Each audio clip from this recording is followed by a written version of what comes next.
Una vez una sabia dijo: he deseado lo contrario de lo que deseo para que cuando te lo cuente no se cumpla y se cumpla lo contrario, y así se cumpla lo que realmente quería. Por eso este año deseo no conseguir el dinero para pagarme el título. Deseo irme del piso y no volver a ver a Chris o a Joaquín y romper definitivamente mi hucha Lucy. Dejar los peluches de elefante, porque ya soy grande para eso.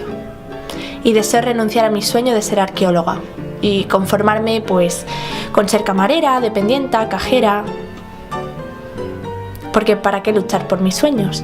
¿No? Lo importante es tener trabajo, independientemente de cuál sea este. Para conseguir dinero.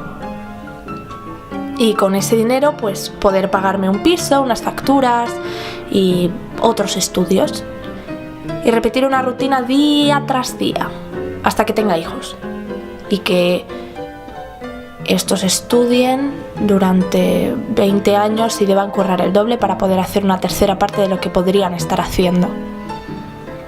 Porque cada día hay más competencia, y más desigualdad, y menos oportunidades. Lo siento, Reyes Magos.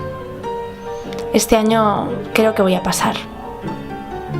Escriba o no, cada día deseo lo mismo y no se cumple.